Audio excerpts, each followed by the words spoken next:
출애굽기 시즌 1의 5번째 시간입니다. 우리는 출애굽기를 통해서 하나님께서 아브라함에게 맺어주셨던 언약을 이루시는 그런 일들을 보고 있습니다.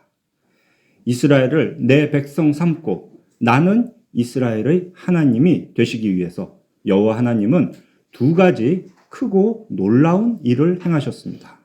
첫째는 10가지 재앙이고 둘째는 홍해를 가르신 일이 그것입니다. 이 일들을 통해서 여호와 하나님은 이스라엘을 압제하는 애굽을 심판하셨습니다. 동시에 이스라엘을 애굽에서 건져내어 가나안 땅으로 인도하셨습니다. 이 일들은 모두 하나님의 나라를 세우시는 과정이었습니다. 오늘은 그러한 일들의 핵심이라 할 수 있는 10번째 재앙 그리고 유월절 규례에 대해서 살펴보겠습니다. 애굽에 내려진 재앙의 의미는 유월절 규례를 통해서 잘 알 수가 있습니다. 하나님은 유월절에 대해서 이것을 기념하라, 후손에게 가르치라 라고 여러 번 명령을 하셨습니다. 그만큼 중요한 절기가 유월절입니다. 이 시간 말씀을 통해서 1차적으로는 하나님의 나라 이스라엘이 세워지는 그런 과정을 보게 되고 또 더 나아가서는 예수 그리스도를 통해 성취된 구속 사역 그리고 교회에서 행해지는 성례에 대해서도 깨닫게 되시기를 바랍니다. 자, 먼저 10번째 재앙에 대해서 말씀을 드리겠습니다. 10번째 재앙, 그러니까 장자의 죽음은 단순히 여러 재앙 중에서 가장 가혹한 재앙이 아닙니다. 타락한 세상에 대한 언약적 심판의 표지입니다. 오늘 본문 12절을 보시면 여호와 하나님께서 애굽의 모든 신을 내가 심판하리라 라고 말씀하셨습니다. 그러니 이 마지막 재앙은 바로라는 한 개인의 심판을 넘어서서 하나님께 대항하는 악한 체제 전체에 대한 심판입니다. 지난주 말씀에서 바로의 문제는 하나님을 알지 못하는 것이라 했는데 그 의미가 무지함, 무식함이 아니고 교만함이라 했었죠. 잠언 16장 18절에서 교만은 패망의 선봉이요 거만한 마음은 넘어짐의 앞잡이라 했습니다. 바로의 그러한 교만함, 완악함은 악을 사랑하는 죄인의 상징적인 모습입니다. 그는 하나님의 명령을 반복해서 거부했습니다. 10가지 재앙을 당하는 중간중간에 그의 교만에서 돌이킬 기회가 있었지만 바로는 스스로 더욱 완악해졌습니다. 그래서 마침내 이 10번째 재앙을 당하게 되는 겁니다. 그런데 동시에 이 10번째 재앙은 온 세상에 여호와 하나님이 어떤 분인지를 알게 하려는 목적으로 행해진 일입니다. 그러니 장자의 죽음은 단순히 악한 자의 심판에서 그치는 것이 아니고 여호와 하나님이 어떤 분이신가를 우리에게 보여주는 그런 계시인 겁니다. 어지간한 재앙으로는 바로의 교만함, 완악함이 꺾이지 않아서 여기까지 온 것이 아닌 겁니다. 처음부터 이 10번째 재앙까지가 하나님의 계획 안에 있었고요. 하나님의 오래 참으심 중에 그 계획들이 순서대로 진행된 겁니다. 모세가 바로를 만나기 전인 출애굽기 4장 22절을 보면 하나님은 이미 모세에게 이렇게 말씀을 하셨습니다. 너는 바로에게 이르기를 여호와의 말씀에 이스라엘은 내 아들 내 장자라. 내가 너에게 이르기를 내 아들을 보내주어 나를 섬기게 하라 하여도 네가 그러니까 앞으로 모세가 만나게 될 바로가 보내주기를 거절하니 내가 네 아들 네 장자 바로의 아들 바로의 장자를 죽이리라 라고 처음부터 말씀을 하셨습니다.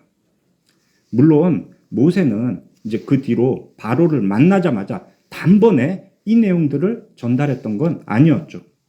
5장부터 12장까지의 전체 기록을 보면 이 사명을 모세는 차근차근 순서대로 수행을 했던 겁니다. 이 말씀은 다시 세 구절로 정리를 할 수가 있습니다. 일단 모세가 알아야 되는 것이 있는 거예요. 이스라엘은 여호와 하나님의 장자다라는 점입니다. 이 사실이 출애굽 역사의 근간을 이룹니다. 장자가 무엇이냐? 장자는 아버지의 첫 열매입니다. 동시에 아버지의 가문을 잇는 대표자입니다. 창세기 49장 3절을 보면 야곱이 자식들을 축복할 때 특별히 첫 아들 르우벤에게 이렇게 말합니다. 너는 내 장자요, 내 능력이요, 내 기력의 시작이다. 결국 아버지의 그 생명까지 포함한 모든 것이 장자다라는 사실은 성경에서 말하는 일반적인 기준입니다. 그런데 특별히 하나님의 장자라고 하죠. 하나님의 장자라는 말은 하나님의 언약을 계승하는 사람이라는 의미도 들어있는 겁니다. 애굽은 여호와의 장자인 이스라엘을 압제했습니다. 그래서 하나님은 애굽의 장자를 죽이시는 겁니다.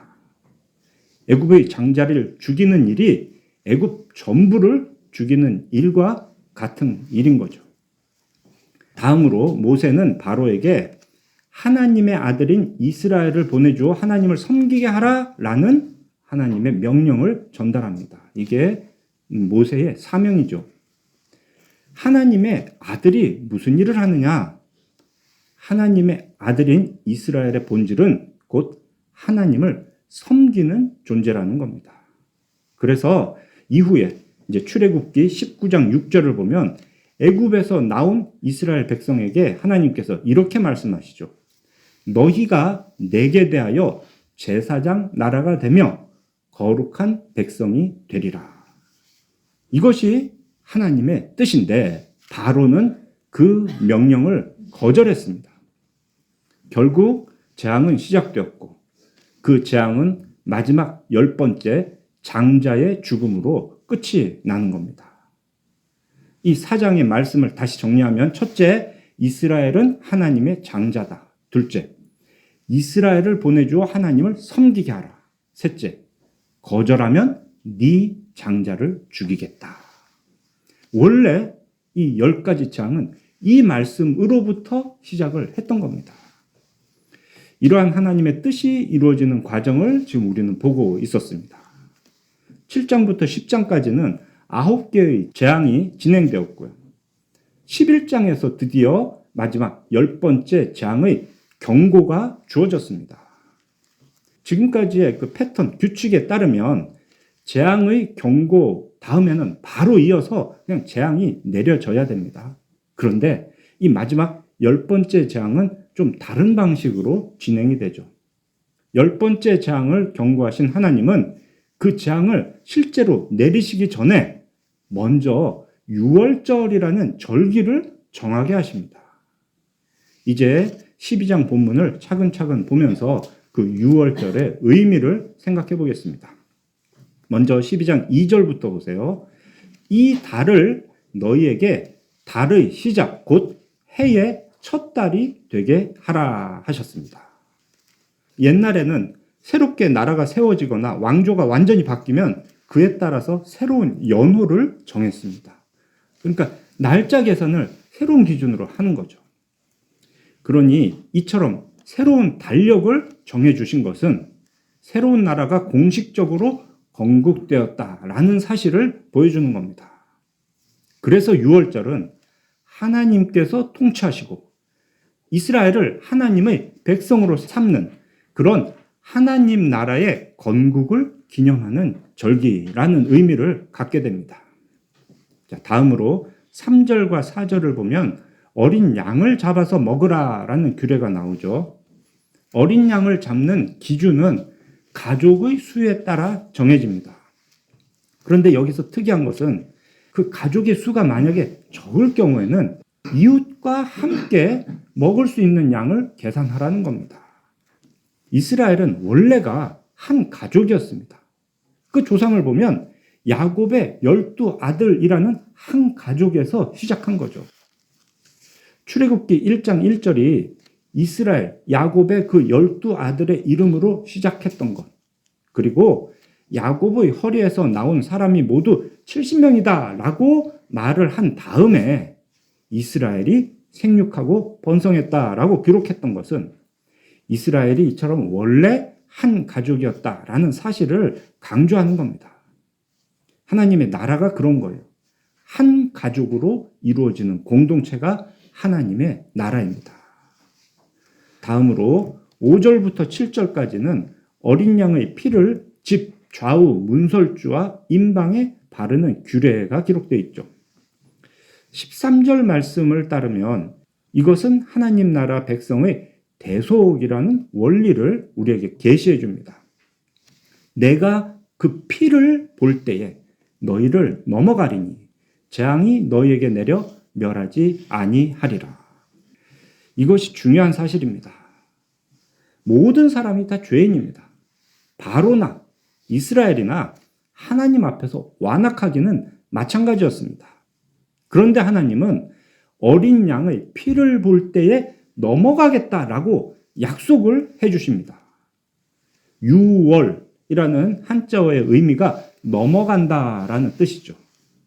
피를 바른 집이 하나님의 심판을 당하지 않는 이유는 딱 하나, 하나님의 약속 때문인 겁니다. 이 사실을 우리는 잘 기억하셔야 됩니다. 어린 양의 피에 들어있는 어떤 특별한 성분이 이 사람들을 살려준 게 아닙니다. 그 피를 볼 때에 넘어가겠다는 그 하나님의 약속 때문에 문 주변에 피를 바른 집은 재앙을 면하게 되는 겁니다. 자, 이제 마지막으로 8절부터 11절을 보시면 이번에는 유월절의 음식을 먹는 방법을 구체적으로 정해 줍니다. 첫째, 피를 뺀 어린 양을 통째로 불에 구워라 라고 하십니다. 이것은 단순히 양 요리법을 말해주는 게 아닙니다. 짐승의 몸을 통째로 불에 굽는 것은 우리가 아는 제사법 중에 특별히 번제에 해당하는 겁니다. 번제는 그 제물을 드리는 사람의 전적인 헌신을 의미해 줍니다. 27절을 보시면 유월절 음식을 먹는 게 제사라는 것을 또 알 수가 있어요. 이는 여호와의 유월절 제사라라고 하시죠. 유월절은 이처럼 분명하게 제사적인 성격이 들어 있습니다. 이러한 유월절의 제사적 성격은 창세기 22장 모리아산에서 아브라함이 독자 이삭을 번제로 바쳤던 그 일과 연결이 됩니다. 이스라엘의 조상, 언약의 조상인 아브라함은 100세에 얻은 독자 이삭을 하나님께 번제로 드릴 만큼 하나님의 말씀에 순종하였습니다. 그때 하나님은 독자 이삭 대신에 번제로 드릴 어린 양을 예비해 주셨죠. 이삭을 대신해 번제물이 되었던 그 어린 양은 대속의 원리를 보여줍니다. 대신 값을 치르는 그런 원리가 어린 양의 번제로 우리는 알게 되는 거죠. 음식을 먹는 두 번째 법이 있습니다. 양고기를 무교병과 쓴 나물과 함께 먹어라 하십니다. 15절 이후를 보면 또 특별히 무교절에 대한 규례가 이어지죠. 그래서 오늘 저는 이제 15절 한 절을 같이 읽었습니다. 6월절에 이어지는 7일간의 무교절 기간에는 무교병을 먹을 뿐 아니라 집안에서도 모든 누룩을 다 깨끗하게 없애야 했습니다. 무교라는 게 누룩이 없이 지낸다라는 겁니다. 성경에서 누룩은 죄를 상징합니다. 그런 누룩을 없애는 것은 죄를 버리고 거룩한 삶을 산다라는 의미가 있습니다. 누룩으로 발효를 시켜야 빵이 부풀고 부드러워지죠. 그런데 누룩으로 발효시키지 않고 그냥 구운 무교병은 부풀지를 않기 때문에 딱딱하고 맛이 없습니다. 거기에다가 쓴 나물까지 더해서 먹으면 그 맛이 어떻겠습니까? 정말 먹기에 괴로웠을 겁니다. 이것은 이스라엘 백성이 애굽에서 경험했던 고생을 잊지 말고 기억하라 라는 의미가 담겨 있다 하죠. 신약성경 고린도전서 5장 7절을 보시면 이런 말씀이 있습니다. 너희는 누룩이 없는 사람인데 새 덩어리가 되기 위하여 묵은 누룩을 내버리라. 우리의 유월절 양 곧 그리스도께서 희생되셨느니라. 지금 우리는 구약, 그것도 저 앞에 있는 출애굽기를 보고 있는데 여기에서 이루어진 모든 일들이 신약, 예수 그리스도를 통해 이루어졌다라는 것을 이런 고린도전서 말씀을 통해서 알게 되죠. 특별히 우리에게 너희는 누룩이 없는 사람이다 라고 하십니다. 이건 마치 칭의의 교리를 우리에게 말해주는 것 같습니다. 우리는 이제 죄에서 해방된 사람입니다. 그런데 새 덩어리가 되기 위해서는 또 해야 될 일이 계속 있는 겁니다. 묵은 누룩을 없애는 것. 우리의 유월절 양, 곧 그리스도께서 그 일을 위해서 십자가에 달려 죽으셨던 거죠.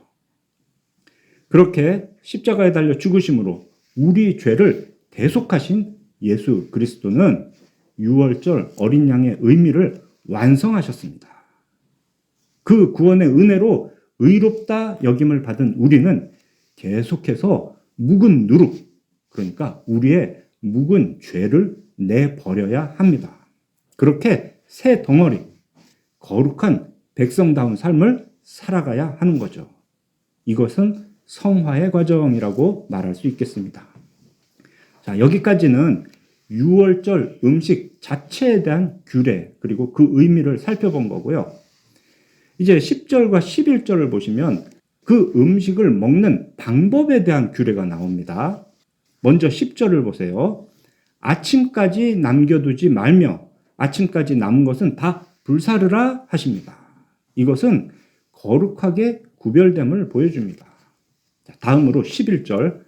허리에 띠를 띠고 발에 신을 신고 손에 지팡이를 잡고 급히 먹으라 하시죠.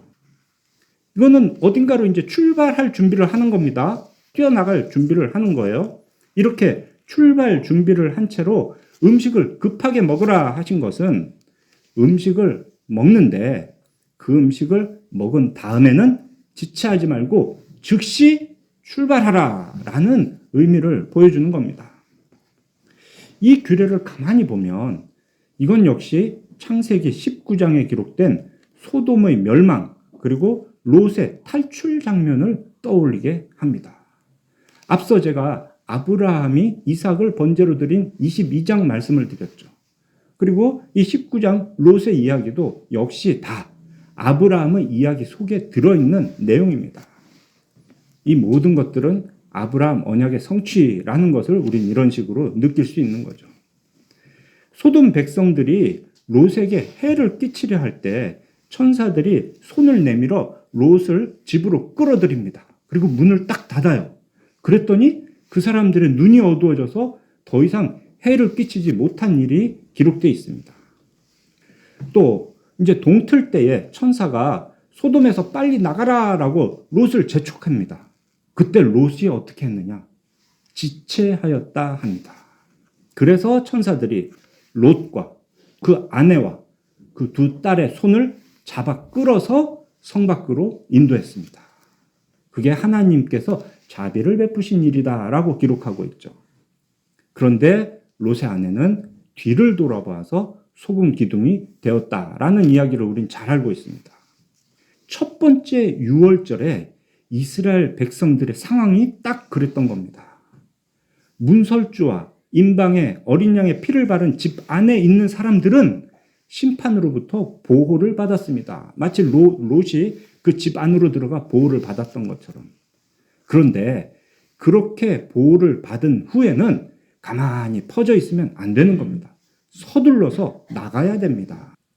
이스라엘 백성도 애굽 땅에서 지체하거나 미련을 가지고 뒤를 돌아보면 안 된다는 것.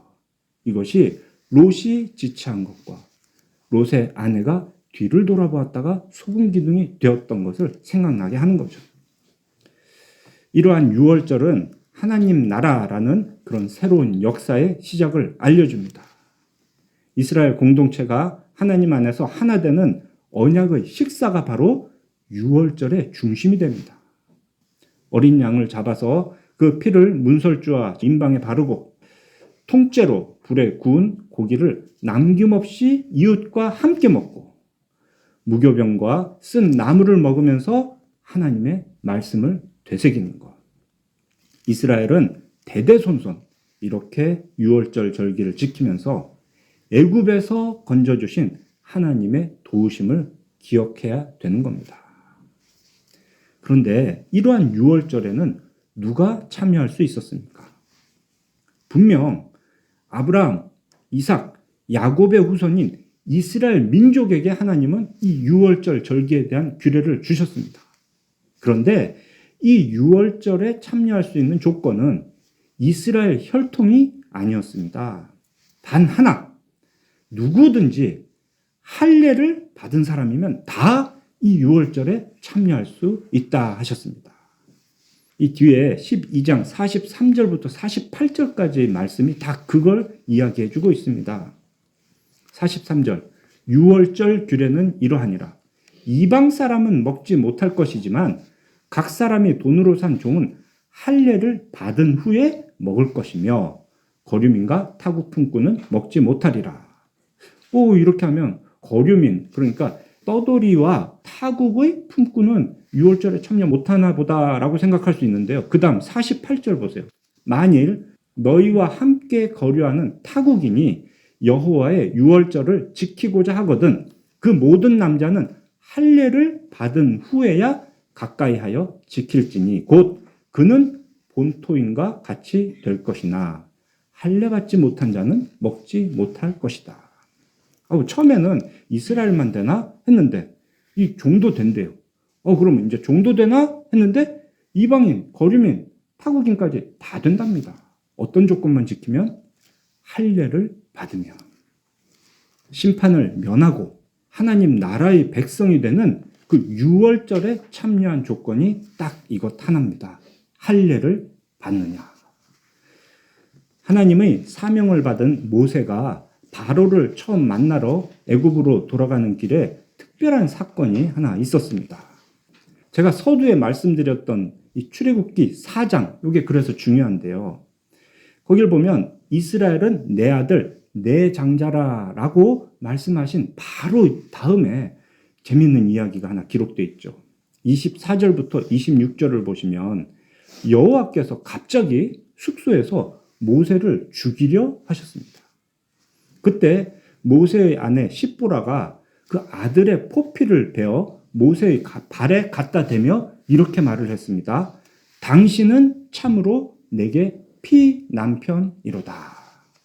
그랬더니 여호와께서 모세를 죽이지 않고 그냥 놓아주셨답니다.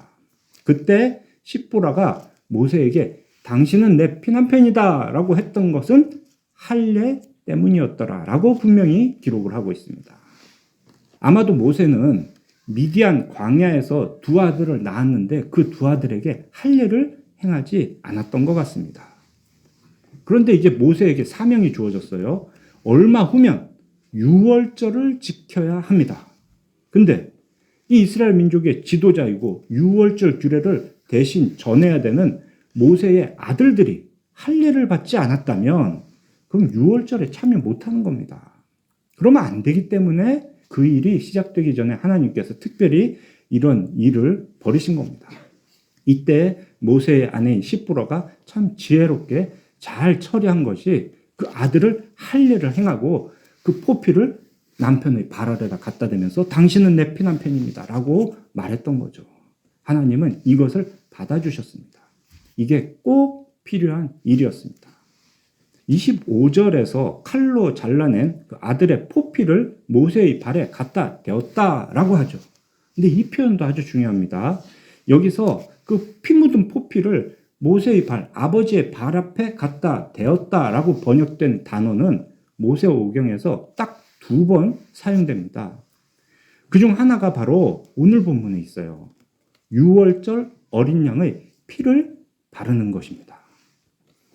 22절 보시면 우슬초 묶음을 가져다가 그릇에 담은 피에 적셔서 그 피를 문 임방과 좌우 설주에 뿌리고 이렇게 기록을 하고 있죠. 여기서 그 피를 뿌린다라고 번역된 단어가 앞에서 포피를 갖다 대었다라고 번역된 것과 같은 동사입니다. 딱 두 군데 여기서만 사용된 거예요. 그러니 이렇게 우슬초에 피를 찍어서 뿌리는 일, 그리고 아들의 포피를 아버지의 발에 갖다 대는 일, 이런 일이 바로 할례의 효력입니다. 구별의 징표가 되는 거죠. 여기서 참 특이한 건 십보라가 모세를 피남편이라고 불렀던 겁니다. 이 말은 그 4장의 본문에서만 보면 참 이해하기가 어려운 이야기입니다. 그렇지만 신명기 22장 13절부터 21절에 기록되어 있는 순결에 관한 법을 참고한다면 우리가 잘 이해할 수 있습니다. 그 내용이 뭐냐 하면 새롭게 맞이한 아내가 처녀인가 아닌가 이거에 대한 법입니다. 이런 법을 오늘날에 어떻게 적용해야 될까 참 고민이 되는 그런 내용이죠. 그 중에서도 특별히 문제가 되는 것은 신명기 22장 20절 이후의 내용인데요. 남자와 여자가 결혼을 했어요. 그리고 신혼 첫날 밤을 보냈는데 만약에 처녀의 표적이 없으면 남자가 그 처녀를 그의 아버지 집 문에서 끌어내고 그 성읍 사람들이 돌로 쳐 죽여야 된다. 이런 법이 신명기에 기록이 되어 있는 겁니다. 여기서 처녀의 표적은 피입니다. 피. 이부자리에 피가 묻었냐 안 묻었냐. 그걸 가지고 여자 한 명을 죽이고 살리는 겁니다. 이게 여자 입장에서는 무슨 말도 안 되는 법인가 그렇게 생각할 수 있죠.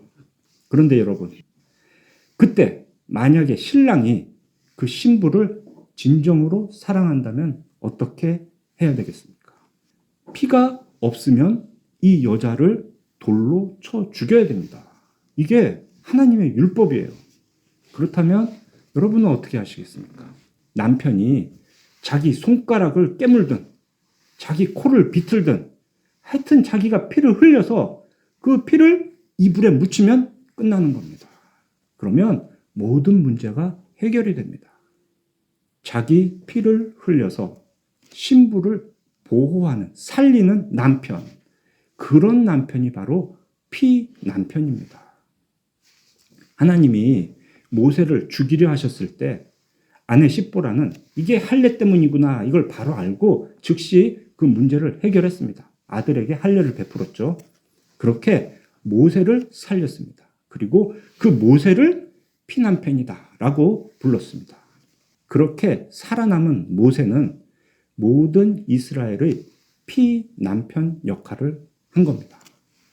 자기 죄로 죽을 이스라엘을 위해서 끝까지 기도하는 중보자가 된 거죠. 그 피남편의 경험은 모세로 하여금 죽을 때까지 겸손하고 온유함을 지키는 그런 원동력이 되었을 겁니다. 그래서 그 4장의 사건이 참 중요한 겁니다. 자, 이렇게 10번째 재앙과 유월절 규례의 말씀들을 우리가 살펴보았습니다. 하나님의 뜻을 우리에게 보여주는 계시를 우리는 지금 보고 있는 겁니다. 이 일들은 마침내 예수 그리스도를 통해 온전하게 성취된 그런 하나님의 약속들입니다. 그렇다면 출애굽의 유월절 그리고 그 유월절의 참여 조건인 할례에 대해서 오늘날에 우리는 이것을 어떻게 이해해야 될까요? 그리스도의 몸된 교회에서 행하는 성례 두 가지 세례와 성찬이 바로 이 일들의 온전한 성취인 겁니다. 우리는 그 성취를 맛보며 살고 있습니다. 자, 먼저 유월절에 참여할 수 있는 유일한 조건인 할례부터 다시 생각해 봅시다. 할례가 그림자였다면 그 실체는 세례입니다.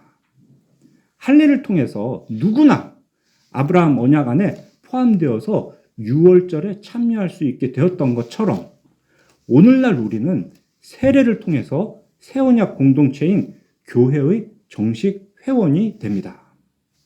다음으로 유월절에 대해서 생각해 봅시다. 유월절은 크게 제사적 성격 그리고 음식을 먹는 계명으로 구성된 걸 우리가 보았죠. 먼저 유월절의 제사적 성격은 예수 그리스도께서 십자가에서 다 이루셨습니다. 유월절 어린 양 되신 예수께서 십자가에 달려 죽으심으로 우리의 죄를 대속해 주셨죠. 우리는 그 예수 그리스도를 믿음으로 구원을 얻었습니다. 그 사실을 믿음으로 그 대속의 효력이 우리에게 적용이 되는 겁니다. 자, 마찬가지로 유월절에 음식을 먹는 계명 역시 오늘 우리에게 이어집니다. 교회를 통해서 이어지고 있어요. 어린 양 고기 그리고 무교병, 쓴 나물을 먹는 그 유월절 식사가 그림자였다면 그 그림자의 실체는 예수 그리스도의 살과 피를 먹고 마시는 성찬이라 할 수 있습니다. 가족의 범위를 넘어서서 이웃과도 하나 되고 거룩하게 구별된 백성임을 드러내는 유월절 식사는 오늘날 그리스도와 연합하고 동시에 우리 교회 모든 지체들과도 연합하는 그런 거룩한 식사인 성찬으로 이어진 겁니다. 그래서 예배 중에 성찬은 중요합니다. 자주 하면 할수록 좋은 겁니다. 유월절 음식을 먹으면서 출애굽의 역사를 기념하라 했었죠. 예수님도 성찬을 그런 식으로 정하셨습니다. 고린도전서 11장 25절 이 잔은 내 피로 세운 새 언약이니 이것을 행하여 마실 때마다 나를 기념하라. 우리는 성찬을 통해서 그리스도의 죽으심을 기념하고 새 언약 공동체로서의 정체성을 다시 확인합니다. 이걸 언약을 갱신한다라고 하죠. 떡과 잔을 먹고 마실 때 성령님의 역사로 우리의 영혼이 새 힘을 얻고 우리의 영혼이 활력을 얻습니다. 그렇게 얻은 새 힘과 새 활력으로 세상에서 하나님의 거룩한 백성답게 인내하며 순종하는 삶을 살 수가 있습니다.